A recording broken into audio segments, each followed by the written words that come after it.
दोस्तों, मैं बबलू यादव और मेरे चैनल ऑडी स्पीड पर आपका स्वागत है। आज हम जानेंगे मेन रिले ऑन होता है तो कहाँ कहाँ उसकी सप्लाई जाती है। मेन रिले पावर डिस्ट्रीब्यूशन, ये हमारा मेन रिले है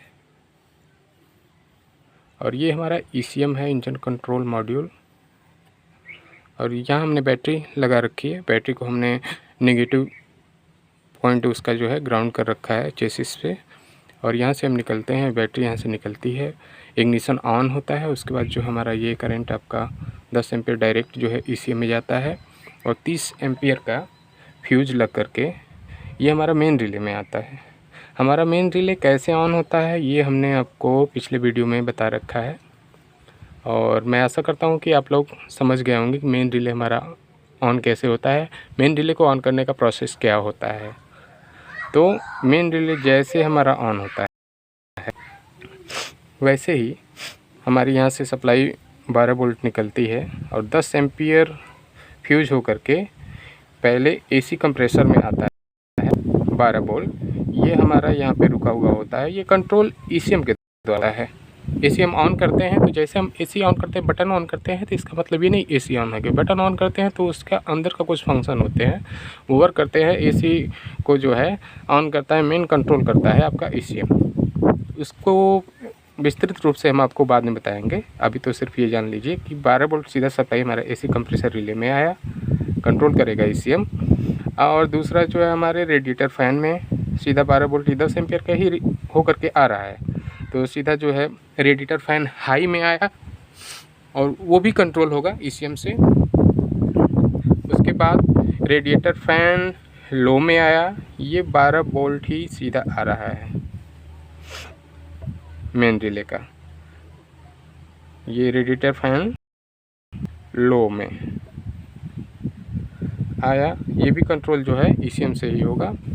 और यहाँ से एक सप्लाई निकलती है मेन रिले से और यहाँ आकर के दो पार्ट में डिवाइड हो जाती है। 10 एम्पियर लग करके सीधा जो है ये ECM में आता है और दूसरा 10 एम्पियर लग करके जो दो पार्ट में होकर के यहाँ ECM में ही जाता है।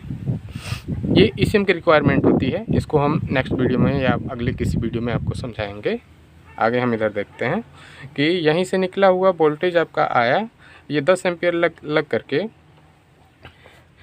ये आ गया फ्यूल पंप रिले पर।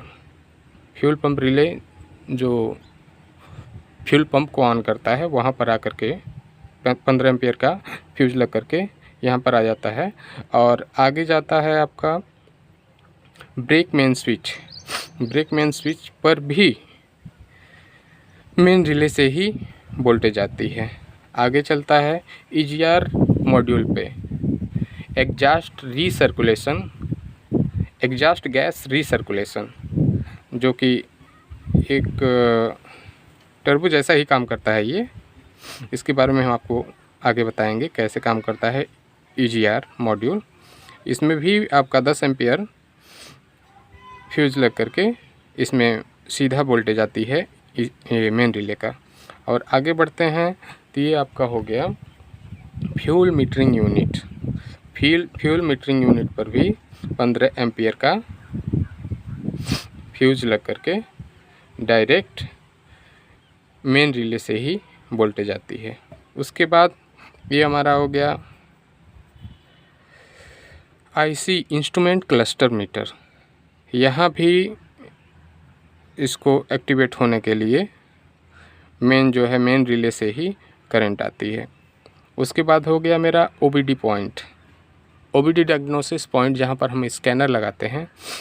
इसकी भी रिक्वायरमेंट होती है 12 वोल्ट की। यहाँ भी जो है 12 वोल्ट पहुँचता है मेन रिले का ही। तो दोस्तों, इन सारी चीज़ों पर जैसे ही हमारा मेन रिले ऑन होता है वैसे इन सारी जगहों पे वोल्टेज जाकर के रुकी होती है। अब माइनस उनको तब मिलता है, जैसे कि फ्यूल पंप रिले हो गया। अब इसको माइनस तब मिलता है जब इसकी रिक्वायरमेंट पूरी होती। इसकी रिक्वायरमेंट क्या है?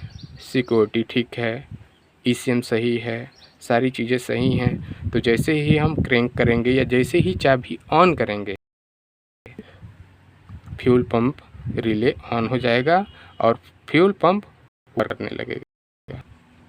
तो धन्यवाद दोस्तों। यदि आपको हमारी वीडियो थोड़ी सी भी इंफॉर्मेटिव लग रही है तो प्लीज़ सपोर्ट करें। धन्यवाद।